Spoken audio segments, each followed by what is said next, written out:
Welcome to the State of the Market with knowledgeable realtor Scott Zaino. Sit back and relax as Scott lifts the curtain on Cape Cod's real estate stats. Buckle up and let's dive in. This is your monthly State of the Market report. Hey everybody, welcome back to another State of the Market ending August 2025. Hope everybody had a great Labor Day weekend. I know we did. We got to spend some quality time with the kids around the pool. Weather was unbelievable, right? Great weather. Got a chance to go to the Melody Tent, listen to a great band there, had a nice dinner out on Main Street, played a little golf on Friday, did some work and some showings in between, right? But now we're back at it. It's September 1st.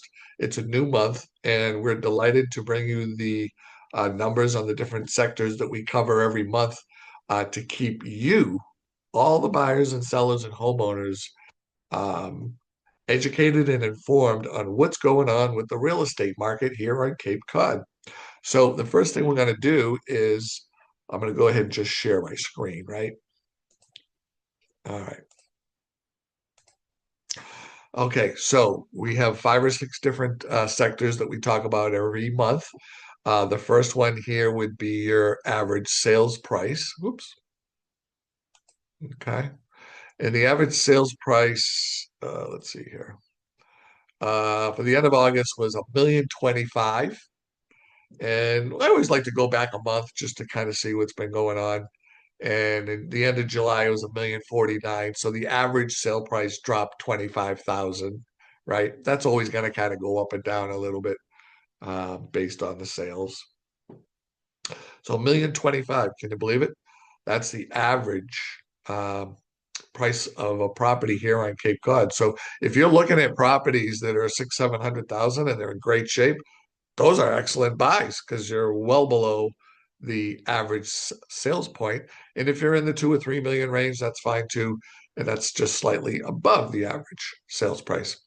Let's take a look at properties that are for sale. Now, this includes um, condominiums, raw land, and residential. All right. 993 at the end of August. And in July it was about 1,088. So that was a reduction in properties by about 95 properties, right?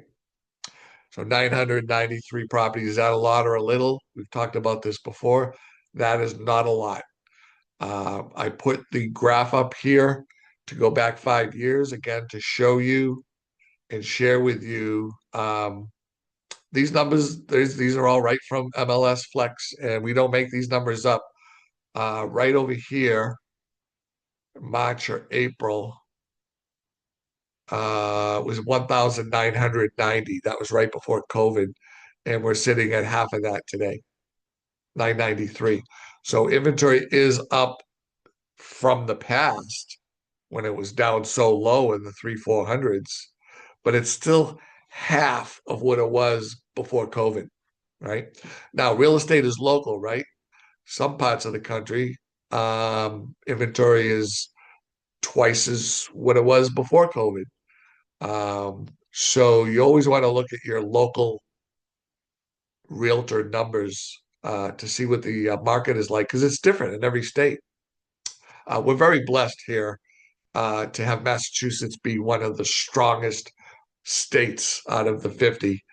And I relate a lot of that to the people, um, the colleges, the hospitals, the universities, the manufacturing. We have a lot of everything. The arts and entertainment, of course, play a factor because people like to play where they work, right? And so that is one of the reasons that Massachusetts is one of the strongest real estate states right now, and it's been doing great. And they continue to say that it's going to continue to keep going. Other parts of the country, maybe not so as good, but you have to do some more research on that. I'm just talking to you about local real estate here for Massachusetts, Cape Cod, and Barnstable County. Let's head to days on market. So this always tells us as real estate agents, how long is it going to take to generate an offer? How long will my house stay on the market for? At some point years ago, it took maybe a year to sell your house, and then maybe 6 months. And then, of course, during COVID, it was a matter of hours or days or weeks. And that's kind of all settled down some. And there still are multiple offers. There still are, um, bidding wars on certain properties, right? Um, but for today, our days on market is 48. All right. I've seen it as low as, I don't know, 6, 7 days, right? And now we're at 48 days on market to get your house under contract. Um, I see houses going under contract over the weekend, and I see other houses that linger, and I see other houses, that are maybe a little bit more expensive if they're not priced correctly, stay on the market a little bit. So if your house is on the market, it's not selling, uh, talk to your real estate agent, get a recent comp on the last 30, 60, 90 days, see what's sold or pending, make your adjustments accordingly, and keep marketing and keep staying positive, right? That's the most important thing is you got to stay positive, because there will be a buyer that will come around for your property. Let's take a look at the month of supply. So again, for the end of August, we're looking at 3.3. In July, it was 3.7. So our inventory actually went down, and so your months of supply will also reflect that and go down. So we've talked about this before, and I'm not going to spend a lot of time on it, but I do want to mention it for any new viewers. Um, Anything less than 4 months of inventory is a seller's market. Anything between 5 and 6 months, I call it a neutral, or for all the fishermen out there, a slack market. It's not a seller's market or a buyer's market. It's kind of in the middle. And then anything over 6 months is a buyer's market. We have been in a buyer's market for a very, very long time here in Massachusetts. And the last time it was a buyer's market was, maybe right before COVID. It was kind of a neutral market. It was 4.8 months of supply, and today we're down to 3.3. So it's still a seller's market. Anybody that's been on the fence, and you can't take it anymore, and you want to sell your house, now would be a great time to list it. September, October, November are fabulous times of the year to sell your house. And it gives parents and families times to, buy something to get their kids in for school. I know a lot of kids just started school, but you're not too late. I remember when I moved down here to the Cape, 1976. I was a little late for the actual first day of school, and I remember walking in with a couple other kids, ninth grade, freshman year.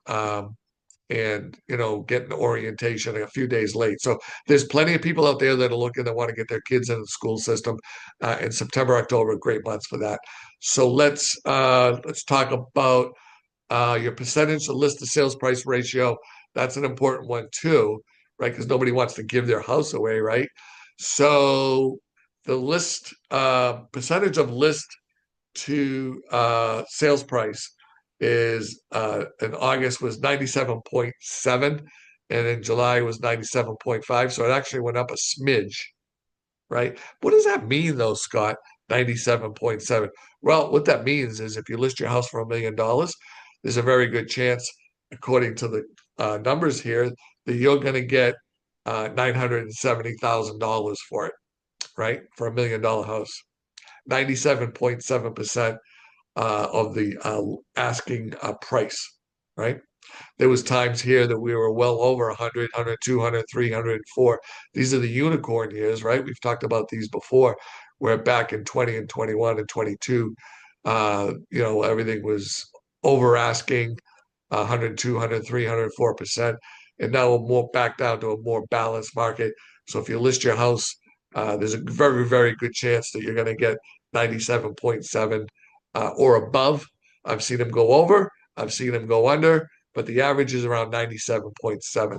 All right. I'm just going to go ahead and stop my screen share real quick because we want to talk about interest rates, right? So interest rates have been a big topic for the last 6 months here in the real estate world. And I understand, there's a lot of buyers that have been waiting for the rates to go down, and that's fine, right? You don't want to overextend yourself, right? However, there's still plenty of business that has been going on, right? Real estate doesn't stop. It's always continuing. People are always buying, they're always selling. There's always changes in their life and their lifestyle, things that they want to do, family that they want to be closer to, job transfer. You guys get the drift. So just recently, there has been some more energy and more talks about reducing the interest rates. And we did see a cut or two in the last couple of weeks. And I predict that there'll be another cut or two or three in the next 2 to 4, maybe 6 weeks. But for today, a 30-year fixed is 6.5. Last month it was 6.7. So yes, it did go down 0.2 of a point, which does make a difference. Doesn't sound like a lot, but you add up the numbers, you do a 30-year mortgage and you look at the numbers and the interest over 30 years, anything that goes can give you a lower rate and a reduction is the savings. And that's less interest that you have to pay on your mortgage. So a 15-year is 5.7. Last month it was about the same. That's a little bit more risk for the banks, a little bit more, a little bit better credit, less term. So 5.7 for a 15-year fixed, where it was 6.5 for a 30-year fixed. 30-year FHA, we're in the middle of doing one of those right now. 6.6 at the end of August, 6.4 last month. All right. So the FHA is about the same, maybe bumped up a point. A 30-year VA loan this month is 6.7, and last month it was 6.4. And 30-year jumbo financing around 750, 800,000, 6.6. So there you have the interest rates. I foresee them coming down maybe a little bit more, but if you find the right house that you like and you can afford it, I always recommend that people buy it because you're going to have this mortgage for 15 or 30 years. The rates are going to go up and down. There's always time where you can refinance, right? I can't tell you how many times I've refinanced over the years of all the houses that I've bought because when the rates drop, that's what people do. They refinance and lower their payment. So, but don't overextend yourself either. I don't want to see anybody get hurt. So, just because you're approved for 600 or 700 or a million or 2 million, whatever that number is, that doesn't necessarily mean you have to spend that, right? So stay within your means, live within your means, be comfortable making the payment, and making sure that you can make that payment no problem, and have a few months worth of savings in the bank would certainly help. So on that note, there you have it for August 2025. Cape Cod from the Cape Cod and the islands, from Plymouth to P-Town, Barnstable County, state of the market. Thank you so much. I'll talk to you soon.